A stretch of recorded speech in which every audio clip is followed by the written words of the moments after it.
So always make 2 CVs. The first one is very small, crisp, 2 pages. Photos are not needed, but of course provide your LinkedIn and Zing ID. But I will say 80 to 90 is the bracket that they can expect. Okay. You won't believe I have gotten a job from LinkedIn recommendation who never knew me. Really?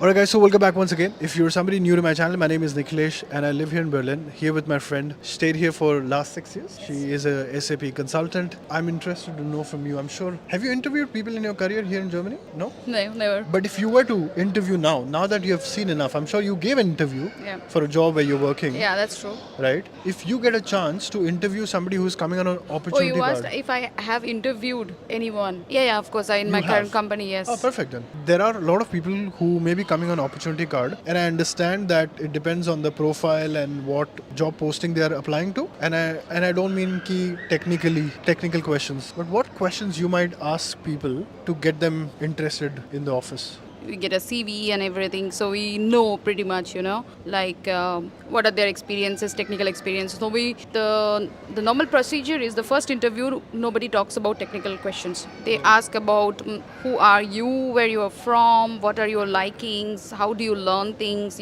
what are your ways of learning. That's very important question that I ask everyone. That how do you want to learn? Do you need basically training or like what do you call Schulung in German?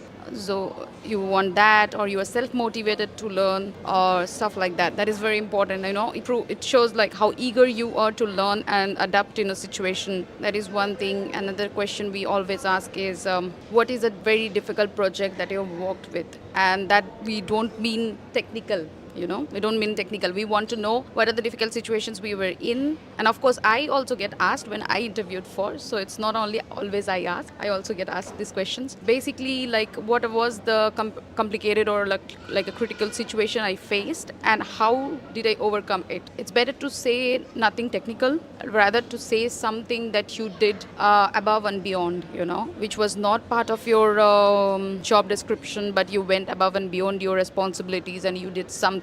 Please don't mention late night, I did late night or something overtime. Don't mention that, but rather show your strength and capabilities, like something you did, some communication skills or some responsibilities, organizational responsibilities that you took that helped you in the project, like, in terms of deliverables. These terms are very important, like deliverables on project timeline and stuff like that. That is one of those things. And also I get asked quite often that what is a really successful project, or like a successful timeline that I delivered in. So in that case also it's equally important not to mention technical things, because technical things are already highlighted in your CV, so we should not go there. Rather we should tell that this was my strength and I did this and I did this, and there was a situation, you have to demonstrate a situation like where you were really challenged and you came out really well. So that shows your strength and how you evaluate yourself. So basically what they want to understand is how you evaluate yourself. They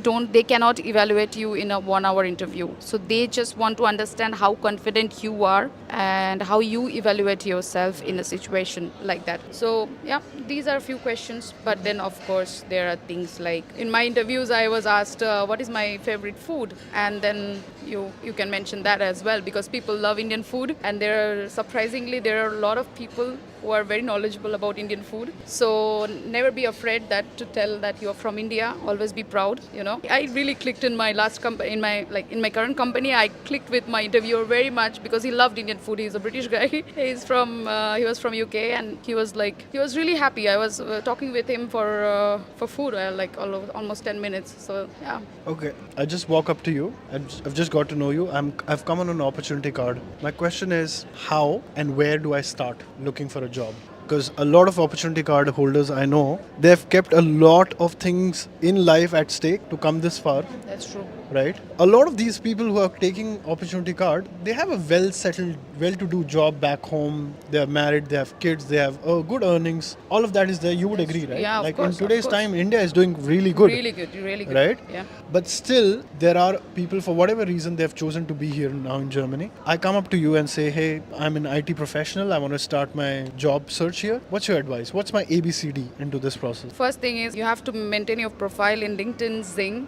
Indeed, and all other job portals, And when you say maintain means, are you Maintain asking me means to buy a premium? not premium. You don't need to. I never have a premium. I never had premium. Just you need to maintain your profile in a way that it looks professional and all your professional qualifications are highlighted there. That is very important. If someone visits your profile, it should be visible that you are a professional person and your all your credentials are there. That is the most important So thing. that's the first point. That's the first point, and that has to be happen in all the portals that run in Germany, like Indeed, LinkedIn, and Zing. Especially Zing, because in Germany they use Zing a lot. I never knew what is Zing before I came to Germany, but yes. XING. Yes, Yeah, exactly. okay. So that is very important. Second thing I will suggest is build your networking. Because thing. yes, the third thing, yes, Yeah. of course, build your network. Because How do I do that? yes, that is a very good question actually. Like how I do it is, since I work in SAP and I follow a lot of hashtags, lot of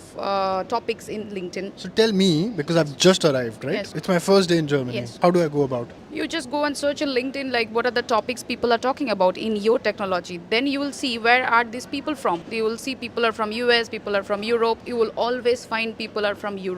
And once you find these people from Europe, you can have a good idea like what are these people, who are these people. You will very well get to see the content creators in LinkedIn are almost all in working in top positions in big companies in Europe. So you won't believe I have gotten a job from LinkedIn recommendation who never knew me. Really? Yes, that person never knew me. I approached him because I was aiming for the company, and I approached him. I told him, yeah, I see an open position in your company. Do you happen to, by any chance? Of course, in a person's profile, you get to see which company they're working. Of course, not always like which position they're working in. But yeah, I just went to him and I asked him, I see there is an open position for this. And is there a referral that you can do for me? So he said, yes, of course I can do it. He was a very nice person and he was a really, really amazing person. I got really lucky. But yeah, that's how I got it. So you have to build your network. The more people because it's a foreign country. It's the same thing we do in India also. In India, like after I have now 12 years of experience, but if I look back, all my friends are in like all the big IT or tech companies in India. So if I have to go back ever in India and I have to find a job there, so I will basically go to my friends. Do you have a job for me? So that is how it works. It's always works. So and people are really, really, they're really genuine and good people, because referral also comes with a lot of incentives for people who does refer you. So it's a two-way thing,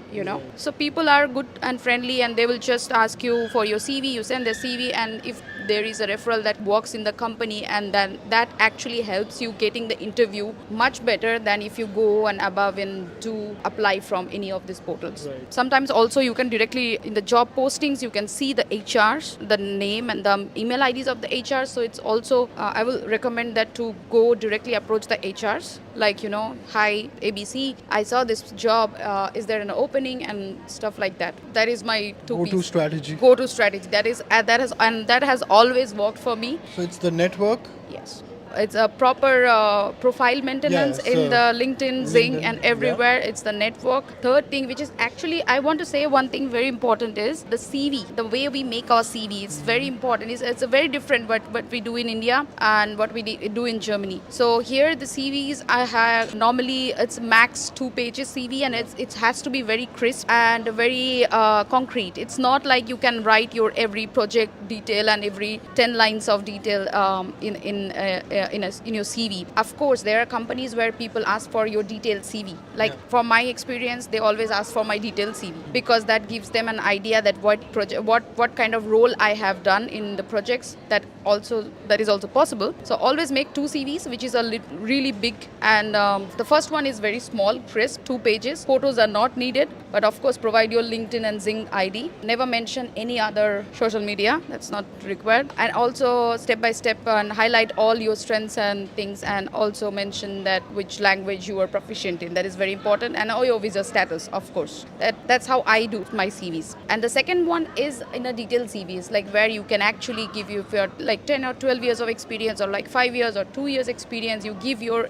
work experience, you put a step by step, like which project you worked for first year, which project you worked on second year, and how you work, what is your skill set, what did you gain, and what did you learn from it. Mention all the technical terms, and of course make it in German. It doesn't matter if you know German or not, but if you really want to get an interview, you have to make your CV in German, because a lot of the English CVs will just get rejected at the first place. And then you practice your German, how to introduce yourself, how to talk about you. I will say, see, I when I did my first German interview, I was not good. I was not good. I was studying. I completed till B2, but my speaking was not very good. But I still went ahead with it, and I just did it anyways, you know. And I think that impressed them very much, because that showed them that I have a big eagerness to learn German and integrate in the society and also in the company where you're gonna work with a lot of German people. But if you're lucky, you will always also get a job in English. That's very nice. So make two versions, one German version and one English version. So I have 4 CVs, 2 small CVs, 2 big CVs, and according to the job description that I apply for, I prepare cover letters. So not all the jobs will come with exact your profile or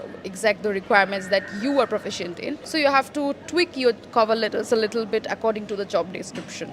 These are all for online application when you send out your application. And also last bit, I will say, never do an easy apply in LinkedIn. That never works. Okay. Okay.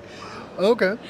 How does this whole salary negotiation works in Germany in your experience? So imagine there'll be a lot of seasoned working professionals, I have to say. Yes. More than 10 years probably. They're coming here now looking for an opportunity, right? Their salaries were fairly good in India. How much can one expect? I know it depends on the profile, city, and you'll keep on saying like all the other factors. Just throw a number now. Give me a bracket. 10 years experience. Yeah, I can In say, IT. 10 years experience in IT at this moment probably will be given. Any city, including Munich, by the way. Yeah, that I cannot do, because Munich is completely different ball game. There is different parks and the salaries are completely different there. But one thing is very common, that everyone who is coming for the first time, depending on the visa status, because they haven't worked in Germany, so they tend to put people in a bracket. That is what I have experienced, because they know also. So this is their first time in Germany, so you can milk the cow. Yeah. So they put like a 10 years experience will be around 80 to 90. 90 will be very higher side, I will say. But that too also have to depending on how lucky you are and what profile you have. But I will say 80 to 90 is the bracket that they can expect. Okay. I mean, 80 to 90,000 euros, I think it's a fair salary to ask. It's a fair salary to ask. But of course, there will be a lot of negotiations, because in Germany, it depends on companies, what kind of company you are interviewing for. There's some companies which as Betriebsrat, which we call German Work Council, there will be situations where you will not be offered a really big salary. So there it goes down around 75 to 80, because it's a work council. So if you get a contract like that, and you cannot suddenly have a really high salary coming from outside, because in the work council, if you have a contract, it's a Arbeitsvertrag, we call it in German. If it's a Tarifvertrag, we call it. So then your salary has to be according to the experiences that people in your company are getting. You cannot earn higher than that. So salary negotiation is a big point in the jobs. But yeah, sometimes people want to compromise a little bit because they're coming for the first time. Always you have to find a win-win situation for you. But I've seen people like getting desperate as well, right? So after few interviews, they get to a point in their head, they're like, "Theek hai yaar, kuch bhi de do" types, right? I don't think so that logic really works. If you're somebody with lot of experience, and if you're ready to settle down at any salary, that I'm dead sure, at least in my field where I come from, we would not hire such people, One, legally it's not allowed to do that. And second, we are not sure कि अभी तक तुम थोड़ी देर पहले या 4 दिन पहले तक 70 मांग रहे थे, अब आप 55 पे उतर आए हो. That's true. Like, it proves about the integrity of a person, You just cannot go from 70 to 55. So basically you have to keep a buffer for yourself also, a lower side buffer, so that you know how low you can go. Sometimes people get desperate, I understand that. So in a desperate situation, if you're really desperate, before the interview you know you're desperate or not. So then quote accordingly, I will say. Don't quote 90 and then you get really desperate and then you really want this job and then come down to 80, Don't give that much buffer. So if you're really feeling like, no, I need this job, I really need it right now at this moment, so then quote maybe 85 so that you can come down to 80, because they will always give you less. They will always quote you less. That is a part of the negotiation. That's what I do. From my experience, I can say you always have to quote a little more and never tell them what is your current salary is. That's not legally. No one is supposed to. People ask. A lot of people ask. Even headhunters who call me, they just bluntly asks like, "What is your current salary?" I say a number, but I never give them the exact number. It should not be given because nobody should know what is your current salary. Last advice do you have for all the job seekers who are watching us now? First thing, I will wish all the best to everyone who is coming here. Prepare yourself, prepare your network, make a network even before coming from India. From India also you can build your network. Network is everywhere. So that is very important, and be strong. Never back down. You will always find a job, but never settle for less. One last advice I can give you is I feel like the moment you land here, have a plan in place, have a job tracker in place so that you know exactly if you're ready to apply for 500 to 1,000 jobs. Yes. You know who you are applying to, and then all of a sudden one day somebody calls you and you're like, sorry, who are you? Yeah, that's true. You know? That's true. That That's happens true. a lot. Of course. That happens with all of us. Of course. Also, one more thing I would like to add is always ask for feedback. In Germany, a lot of people don't get feedbacks, but if you really nicely ask, even if you are like rejected, always ask for feedback. That gives you an idea like why didn't. Sometimes people will not they will not reply to you, but sometimes people do, and they will let you know where you can improve. Take every interview or take every opportunity as an improvement point for yourself, and you have got to learn something. Even if you don't get the job or not, doesn't matter. You will definitely get to learn something. I think that's a good ending to have. Thank you so much for coming. And please pleasure. make sure that you check the description of this video. I'll leave some important links there for you. And if you're a job seeker, well, if you have already made this step towards Germany, just come here. Hopefully by January, February onwards, markets will reopen again. Yes. Because we're The almost holiday nearing season the starts. vacation now, Christmas vacation. All the best to you guys, and I'll see you guys next time. Bye-bye.